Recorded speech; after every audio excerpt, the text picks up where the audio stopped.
నమస్తే. నేను సిరి. ఇప్పుడు చూస్తుంటే వైసీపీలో ఫైర్ తగ్గుతుందా? అనేది ఒకటి గతం అంటే ఎప్పుడైతే ఎలక్షన్స్ జరిగాయో, రిజల్ట్ వచ్చిందో అప్పటినుంచెల్లి గూడా వైసీపీ పార్టీ గురించి జనాల్లో జనాలు ఒక నిర్ణయం తీసుకొని ఆ పార్టీని పక్కకు పెట్టారన్నట్టు గూడా కొన్ని వార్తలున్నాయి. అయితే ఇంతకీ ఆ రీజన్ ఏంటి అనేది గూడా ఒక అంశమైంది. సో, దీనికి సంబంధించి మరిన్ని విషయాలు మనకు తెలియజేయడానికి ఇప్పుడు మనతో పాటు ఉన్నారు ప్రముఖ senior journalist, political analyst MK Rao గారు. నమస్కారం సార్. నమస్తే.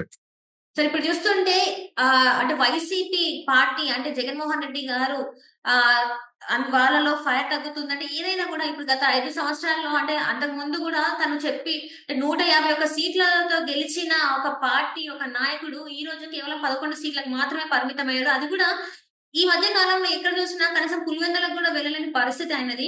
ఎప్పుడు చూసినా ప్యాలెస్‌లలో ఉంటున్నారు. ఇంతకీ అసలు ఏంటి మరి వైసీపీ పార్టీ అనేది ఉంటదా?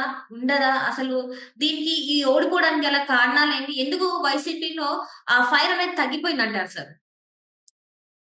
ఇటీవల కాలంలో చూస్తే 2 తెలుగు రాష్ట్రాల్లోనూ, అదేవిధంగా వివిధ రాష్ట్రాల్లో పరిస్థితులను చూసినప్పుడు, అధికారంలో ఉన్నప్పుడు రెచ్చిపోవడం, అధికారంలో లేనప్పుడు స్తబ్దుగా ఉండటం అనేటువంటిది అది ప్రాంతీయ పార్టీల్లోనూ, అదేవిధంగా జాతీయ పార్టీల్లోనూ కూడా ఆ ధోరణి కనిపిస్తా ఉంది. గడిచినటువంటి 5 సంవత్సరాల్లో తెలుగుదేశం పార్టీని చూసినా గానీ, దాదాపు 4 సంవత్సరాల పాటు అది దాదాపు మౌనంగానే ఉన్నది. చంద్రబాబు నాయుడు గారు గానీ, లోకేష్ గానీ.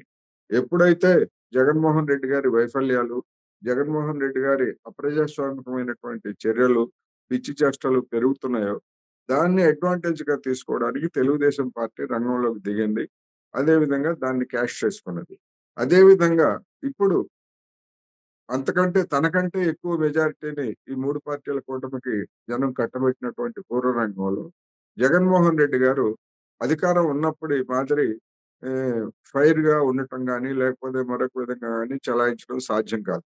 ఎందుకంటే ఆయన అనుచరులుగా ఉన్నటువంటి వాళ్ళు కూడా రంగంలోకొచ్చి తెలుగుదేశానికి లేదా జనసేనకు వ్యతిరేకంగా నిలబడేట్లయితే ఎదురయ్యేటువంటి కేసులు కావచ్చు, లేదా వారి ఆర్థిక మూలాలను గనక దెబ్బతీయడానికి ప్రయత్నించేట్లయితే నష్టపోయేటువంటి అవకాశం ఉంది.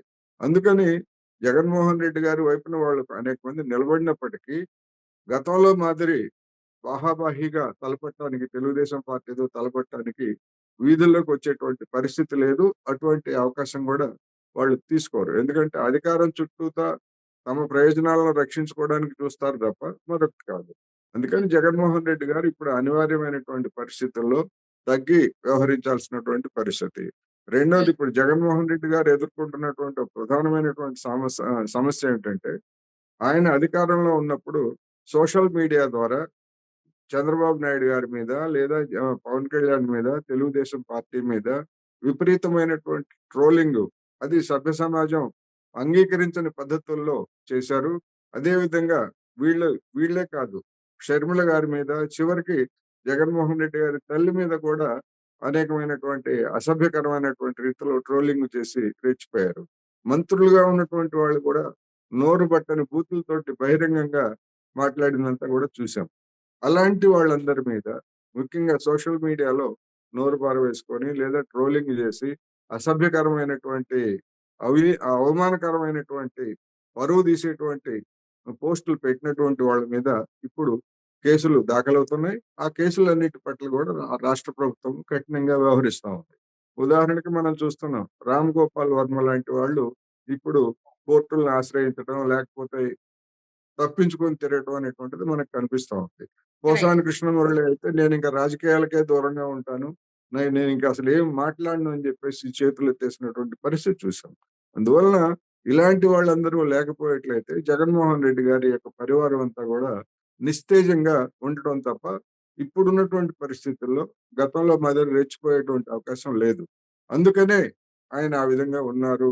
అందుకనే ఒకవేళ అసెంబ్లీకి గనక వెళ్ళేట్లయితే అసెంబ్లీలో గూడా గత 5 సంవత్సరాల పాలనలో జరిగినటువంటి వాటన్నిటిని నిలబెట్టి ఆయన్ని కడిగేస్తారనేటువంటి భయంతోనే అసెంబ్లీకి కూడా ఆయన వెళ్ళటం లేదనేటువంటిది జనం అందరికీ తెలిసినటువంటి సత్యం.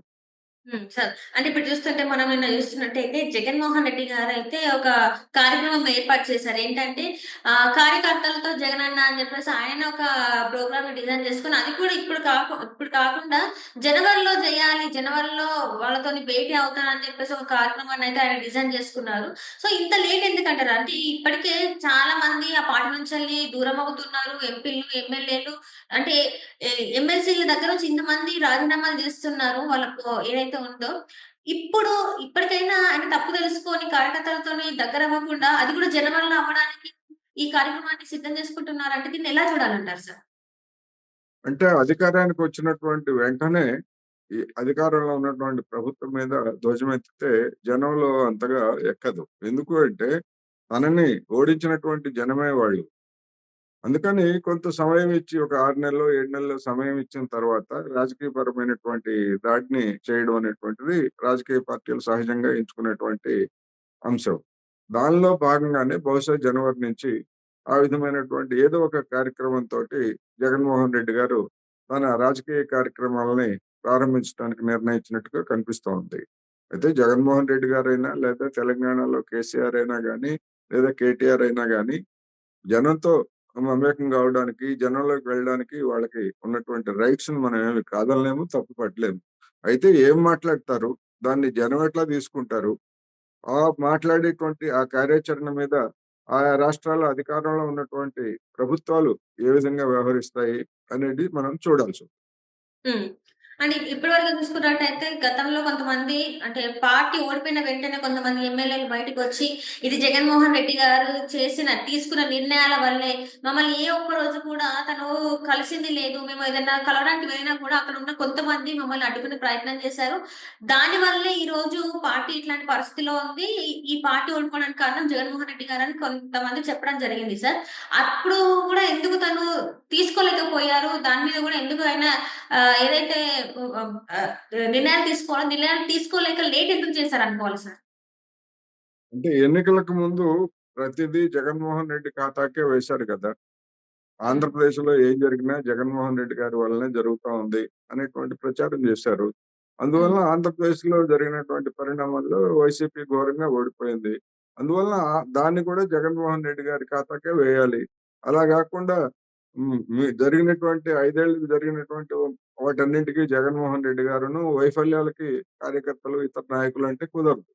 అందుకని అదే విషయాన్ని కొంతమంది బహిరంగంగా తర్వాత ఎన్నికల తర్వాత చెప్పారు. ఎందుకు అంటే ఎన్నికలకు ముందు అధికారంలో ఉండగా గనక అట్లా చెప్పేట్లయితే, వాళ్ళ తోకలు కత్తిరించడానికి జగన్మోహన్ రెడ్డి గారికి అవకాశం ఉంటది. ఇప్పుడు అధికారం కోల్పోయిన తర్వాత ఇంకా ఆయన ఏం చేస్తాడులే అనేటువంటి ధైర్యంతో కావచ్చు, లేకపోతే సిన్సియర్‌గానే నో వాళ్ళు ఆ విధమైనటువంటి అభిప్రాయాలు చెప్పుండొచ్చు. కానీ చెప్పినంత మాత్రాన ఎన్నికలు అయిపోయిన తర్వాత జగన్మోహన్ రెడ్డి గారి గురించి ఆ విధంగా చెప్పేట్లయితే, జనం కూడా వాళ్ళ యొక్క మాటలని అవి ఎంత విశ్వసనీయమైనవి, మరి మీరు ఎన్నికలకు ముందెందుకు చెప్పలేదు? వైసీపీ అధికారంలో ఉండగా మీరెందుకు చెప్పలేదు అని ప్రశ్నించేటువంటి అవకాశాలు గూడా ఉంటాయి. హ్మ్. అందుకని అవి ఏమి చెప్పినప్పటికీ వాటికున్నటువంటి విలువ చాలా నామమాత్రమే అనేది మనం చెప్పుకోవాలి. హ్మ్. ఇప్పటికైనా మరి జగన్మోహన్ రెడ్డి గారు తన పార్టీ ఇలా ఇంత కిందికి పడిపోవడానికి కారణం ఏంటి అని తెలుసుకునే ప్రయత్నం చేస్తారంటారా? చేయరంటారా సార్? ఆయనలో అటువంటి పశ్చాత్తాపం గాని, లేదా అటువంటి పునరాలోచన గాని కనిపించటం లేదు. ఒకవేళ నిజంగా అటువంటిది ఉండేట్లయితే అసెంబ్లీని బహిష్కరించకూడదు. అసెంబ్లీకి హాజరు గావాలి. ప్రభుత్వ వైఫల్యాల మీద నిలదీయాలి. అదే విధంగా వివిధ అంశాల మీద తమ పార్టీ అభిప్రాయాలను గూడా చెప్పాలి. కానీ అలా గాకుండా నాకు ప్రతిపక్ష హోదా ఇవ్వలేదు. ప్రతిపక్ష హోదా ఇవ్వలేదు గనక నేను అడిగేటువంటి వాటన్నిటికి సమాచారం ఇవ్వరు.